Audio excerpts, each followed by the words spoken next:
Coucou! Alors, j'ai décidé de vous faire une petite vidéo que je ne devrais pas faire, hein, mais que je vais faire quand même. Voilà, en fait, à la boîte aux lettres, hein, avec le colis de Lilith, il y avait ce colis également. Donc ça, c'est un cadeau de Noël. Avec les sous de ma grand-mère, je me suis pris ce petit jeu que je dois évidemment mettre au sapin, bien entendu. Sauf que j'ai d'abord envie de le partager avec vous et de faire cette découverte avec vous. Ensuite, je l'emballerai et je le mettrai à mon petit sapin. Voilà, donc je ne le toucherai plus jusque-là. En fait, je l'aurais juste vu. C'est pas tricher, ça. Parce que je peux pas, il faut que je le regarde. Alors, en fait, cette vidéo, elle va concerner surtout les amoureux du tarot de Marseille. Parce que c'est un tarot de Marseille. Voilà, mais je pense que les amoureux du tarot en général peuvent être intéressés par ce jeu. Parce que c'est...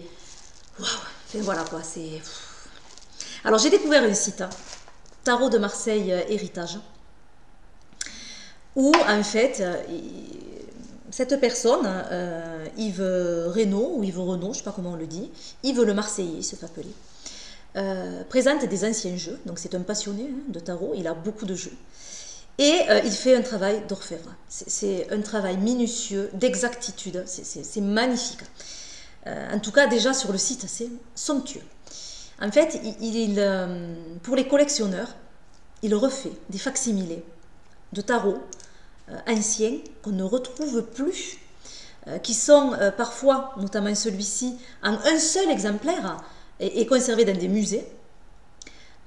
Il refait à l'identique ce jeu. Et quand je vous dis à l'identique, c'est tout. C'est l'épaisseur des cartes, c'est les coins carrés, le dos de carte qui est respecté, tous les défauts qu'il y avait de l'époque, avec les bavures, avec tout ça, est fait exactement pareil. La technique utilisée, puisque c'était au pochoir souvent, puisqu'ils n'avaient pas des techniques. Donc là, on a cette sensation également de dessin fait au pochoir. Enfin voilà, tout est préservé. C'est magnifique. Alors, il sort ces jeux en peu d'exemplaires. Enfin, un peu d'exemplaires. Il y en a certains qui sortent à 3000 exemplaires. Celui-ci, donc, c'est le tarot de Pierre Madenier, qui est... on n'a recensé qu'un seul jeu. Peut-être que des particuliers en ont des exemplaires, mais il n'y en a qu'un de recensé et qui est conservé dans un musée en Suisse, à Zurich, me semble-t-il que c'est. Voilà. Donc, je me suis commandé le facsimilé de ce jeu.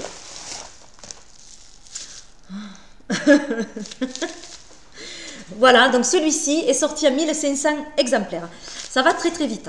Il avait sorti déjà celui-ci, Pierre Madenier, en 2012. C'est épuisé. Il a refait une sortie en 2016. Là, je crois que c'est au mois de novembre ou décembre. Je veux dire, il vient juste de sortir ce jeu. Voilà, donc 1500 exemplaires, ça peut aller très très vite.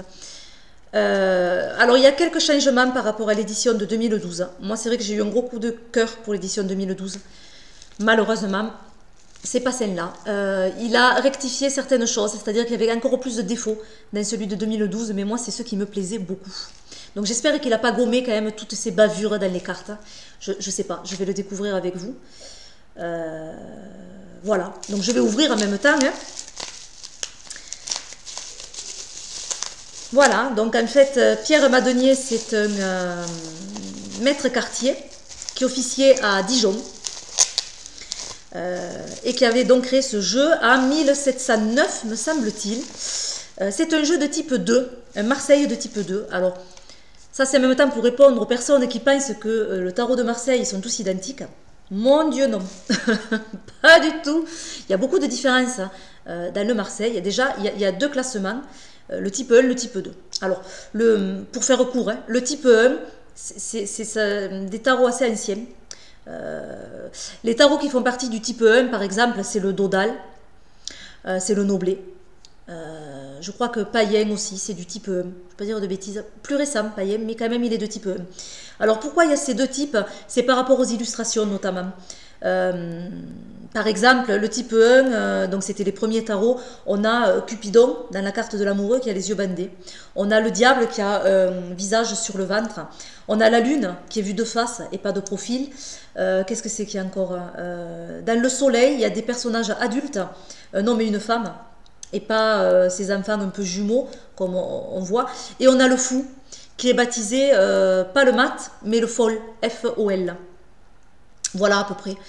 Ça, c'est les jeux de type 1. Les jeux de type 2, donc c'est comme le convert. Hein, et le plus ancien de Marseille de type 2, c'est justement celui-ci. Waouh! Oh là là, ça me fait frissonner. Donc de Pierre Madenier, donc 1709, c'est bien ce que je vous annonçais. J'ai l'impression d'avoir quelque chose de précieux entre les mains. C'est une sensation. Alors on voit qu'il est numéroté, j'ai le 180. C'est magnifique. Donc j'ai une petite carte, génial, sur le diable. Oh super.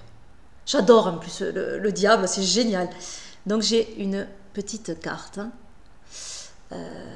Donc bonjour Laetitia, voici votre commande. Donnez vite votre avis sur mon travail et mes tarots en allant sur le forum.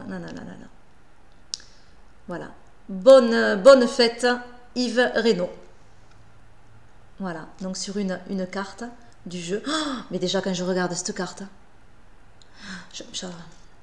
j'adore. Alors je ne vais pas vous faire une review du jeu, je la ferai plus tard. Je vais juste vous montrer quelques illustrations et cette magnifique boîte, donc numérotée. Donc là on l'a en français. Donc tarot de Pierre Madenier, 1709, maître quartier et graveur, de 1709 à 1740 à Dijon, en France. Édition limitée de l'un des plus anciens et des plus beaux modèles connus du tarot dit de Marseille, basé sur l'unique exemplaire complet conservé au Musée national suisse de Zurich. Ouais. Jeu enveloppé dans la reproduction de sa feuille d'emballage d'origine. Waouh! Voilà. Voilà, donc il va être enveloppé dans la feuille d'origine comme on l'avait à l'époque. Donc voilà la boîte, enfin rien que la boîte, c'est super. Donc ça, j'en avais parlé, hein, c'est sur le 2 de denier qu'on a le nom de la personne du quartier qui a fait le jeu. Donc voilà, là, Pierre Madenier, quartier du Prince, ouais, 1709. Voilà. Oh, c'est... Voilà, donc une superbe boîte. J'adore. Je vais peut-être baisser un petit peu, comme ça vous verrez surtout. Donc voilà le dos. Mais je vous ferai une vidéo où on le verra beaucoup mieux. Donc là il y a une explication en anglais et en français. Voilà. Donc on explique qui était Pierre Madenier. Donc là on voit qu'il est numéroté sur 1500 exemplaires, donc j'ai le 180. Le grammage des cartes, c'est un truc de fou. Je crois que c'est les cartes les plus épaisses que j'ai. Oh, mais c'est sûr. C'est le carton le plus épais. Impressionnant. Donc tout est respecté comme à l'époque. Le dos comme à l'époque. Les coins comme à l'époque. Voilà, tout est pareil. Le grammage, le papier un peu satiné. C'est... Oh, regardez ça. C'est sublime. C'est sublime. Voilà. Donc voilà comment les jeux étaient à l'époque présentés. Voilà. Carte fine. Alors c'est écrit aussi avec le langage de l'époque. Hein, carte fine en tarot, faite par Pierre Madenier, demeurant proche le cimetière Notre-Dame à Dijon. Quartier ordinaire de Monseigneur, alors c'est écrit Montfeigneur évidemment, le duc, gouverneur de la province de Bourgogne. Voilà, donc on a les armoiries en fait du maître quartier. Voilà, sur les côtés, on a l'adresse, on a, voilà, c'est magnifique. J'ai l'impression d'avoir quelque chose d'ancien et de précieux entre les mains. C'est... Puis ça change, hein, des jeux Amazon qu'on peut recevoir. Donc là, il n'y a pas de papier plastique. Il y a cette feuille d'époque avec un papier, on a l'impression qu'il est d'époque au toucher. C'est somptueux, somptueux. Je ne sais que vous dire. Alors, on voit l'épaisseur du jeu. Vous voyez, c'est vraiment, il est vraiment, vraiment épais. C'est bête, j'ai pas de tarot à côté. Mais alors, une épaisseur. Les cartes sont très, très épaisses. Oh là là. Mon Dieu. J'adore.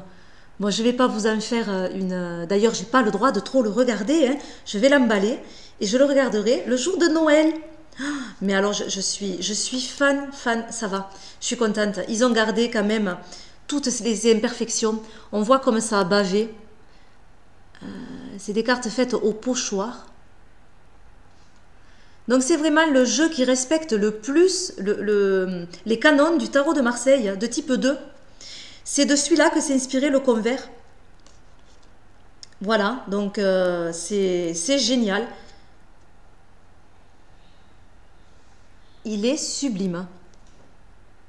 Sublime. Voilà, bon, je vais pas... Oh, allez, je vous montre un mineur. Si. Voilà, c'est magnifique. Voilà, j'ai l'impression d'avoir quelque chose vraiment de précieux, d'ancien. Voilà, vraiment un très très beau travail d'Yves Reynaud. Voilà, magnifique travail. Il n'y a vraiment rien à dire sur la qualité, sur le... Voilà, c'est sublime. Donc il y a plusieurs jeux dans sur son site. Et ils vont en faire comme ça régulièrement. C'est tout un travail évidemment parce qu'ils s'inspirent vraiment du vrai modèle pour retracer à l'identique. Ce sont vraiment de facsimilés précis. Voilà, c'est ça qui est bien justement, hein, parce qu'on a vraiment l'impression d'avoir l'ancien jeu. Et ça c'est formidable. On n'a pas ce ressenti avec les jeux du commerce, c'est impossible. Voilà, donc on voit aussi l'évolution quand je vous disais qu'un tarot de Marseille ne ressemble pas à une autre. Évidemment, donc comme je vous dis, il y a déjà des types 1, des types 2, mais pas que.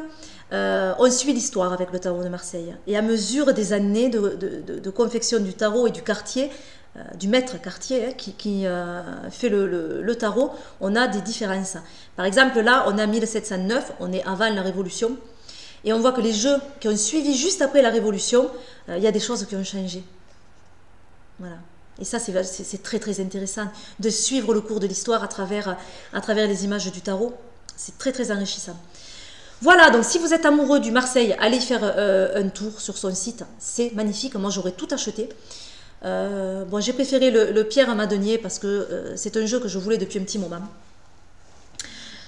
J'avais loupé donc l'édition de 2012. Je suis ravie qu'il y ait cette édition en 2016 qui vient juste de sortir. Il y a une édition aussi du païen, me semble-t-il. Il me semble. Chausson aussi. François Chausson, il me semble qu'il s'appelle. Jeu de tarot également sur son site. Et là, il vient de sortir aussi le convert original avec que les arcanes majeurs, mais dans une superbe boîte magnifique. Avec une petite poche, tout est superbe. Voilà. Donc voilà, je vous mettrai le lien pour ce site. Allez faire un tour si ça vous plaît, parce que vraiment, c'est du beau travail. Et franchement, j'ai payé 40 € avec frais de port compris pour un jeu de cette qualité, un travail aussi remarquable. Enfin, 40 €, on peut le mettre sur des jeux Amazon, quoi. Là, on en est loin. Donc, pour le travail qui est fait, là, ça les vaut, mais largement, largement. Voilà, donc je vous fais à tous plein de gros bisous. Maintenant, je vais vite le remballer et le mettre au pied de mon sapin. Ni vu ni connu. Voilà, je vous fais d'énormes bisous et je vous dis à bientôt pour de nouvelles vidéos. Bye bye.